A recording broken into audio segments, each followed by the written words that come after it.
آج ہم نفاق یعنی قول و فعل کے اس تضاد پر بات کریں گے جہاں ظاہر کچھ اور باطن کچھ اور خاص طور پر دیکھیں گے کہ قرآن اور حدیث نماز میں سستی کو اس کی ایک علامت کیسے بیان کرتے ہیں۔ جی۔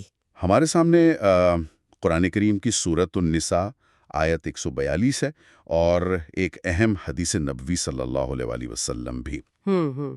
اس گفتگو کا مقصد یہ ہے کہ ان ضحائے کی روشنی میں منافقین کی چند نمایاں خصوصیات بالخصوص نماز سے متعلق ان کے رویے کو سمجھا جائے۔ اور یہ سمجھنا اس لیے بھی اہم ہے، آپ دیکھیں کہ عبادات جو دین کا ستون مانی جاتی ہیں، ان میں ظاہر ہونے والی یہ کیفیات دراصل باطن کی گہرائیوں کی نشاندہی کرتی ہیں۔ اچھا۔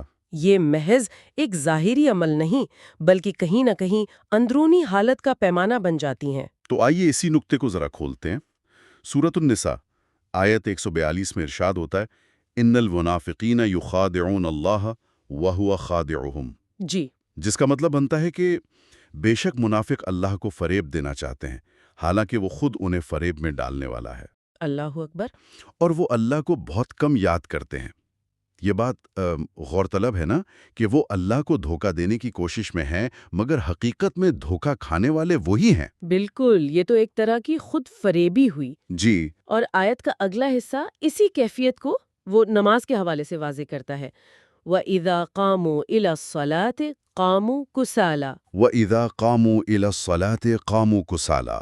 جی، یعنی جب وہ نماز کے لیے کھڑے ہوتے ہیں تو سستی سے کھڑے ہوتے ہیں۔ یہ کسالہ یعنی سستی سے کھڑا ہونا، کیا یہ صرف آپ سمجھے جسمانی تھکاوٹ ہے یا اس سے کچھ زیادہ گہری بات مراد ہے؟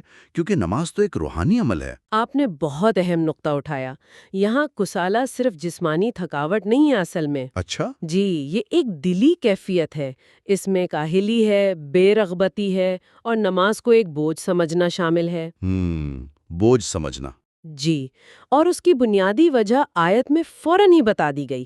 یراؤن الناس، یعنی وہ لوگوں کو دکھانے کے لیے نماز پڑھتے ہیں۔ دکھاوا۔ جی، یہ ریاکاری ہے۔ عبادت اللہ کے بجائے لوگوں کی تعریف یا وہ توجہ حاصل کرنے کے لیے کرنا۔ ان کا مقصد اللہ کی رضا نہیں، بلکہ معاشرے میں اپنی ایک نیک نامی قائم رکھنا ہے۔ اور شاید اسی لیے پھر اگلا حصہ ہے وَلَا يَذْكُرُونَ اللَّهَ إِلَّا قَلِيلًا، کہ وہ اللہ کو بہت کم یاد کرتے ہیں۔ بالکل۔ جب نیت ہی دکھاوا ہو تو دل میں اللہ کی یاد کیسے ٹھہرے گی؟ گویا نماز ان کے لیے اخلاص کا ایک کڑا امتحان بن جاتی ہے۔ یقیناً، دکھاوے کی عبادت میں وہ روح نہیں ہوتی، بس ایک آپ کہہ لیں ڈھانچہ سا ہوتا ہے۔ اور یہ صرف قرآن تک محدود نہیں، ہمیں بالکل یہی جھلک ایک اہم حدیث میں بھی ملتی ہے جو اس رویے کو اور مزید کھولتی ہے۔ جی ہاں، وہ مشہور حدیث جو حضرت ابو ہریرہ رضی اللہ تعالیٰ عنہ سے مروی ہے اور صحیح بخاری و مسلم دونوں میں شامل ہے۔ جی، رسول اللہ صلی اللہ علیہ وآلہ وسلم نے فرمایا لیس صلاۃ اثقل علی المنافقین من صلاۃ الفجر والعشاء، جس کا مطلب ہے کہ منافقوں پر فجر اور عشاء کی نمازوں سے زیادہ کوئی نماز بھاری نہیں۔ اللہ اللہ۔ سوال یہ پیدا ہوتا ہے کہ خاص طور پر ان دو نمازوں کا ہی ذکر کیوں، فجر اور عشاء؟ یہ بہت دلچسپ نکتہ ہے۔ دیکھیں، فجر اور عشاء کے اوقات وہ ہیں جب اندھیرا ہوتا ہے۔ صحیح۔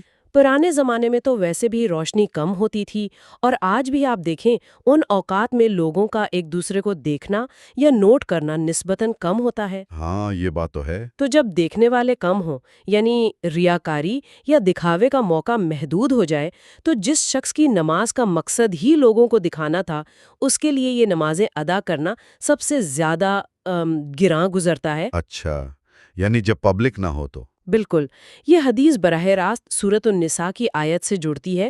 وہی سستی، کسالہ اور وہی دکھاوا، یراؤن الناس۔ جب سماجی حوصلہ افزائی یا وہ مشاہدہ ختم ہو جاتا ہے تو ان کے عمل کا کھوکھلا پن اور اخلاص کی کمی نمایاں ہو جاتی ہے۔ یہ نمازیں ان کی اندرونی نیت کا اصل امتحان بن جاتی ہیں۔ تو گویا جب آڈینس نہ ہو تو پرفارمنس کا کیا فائدہ؟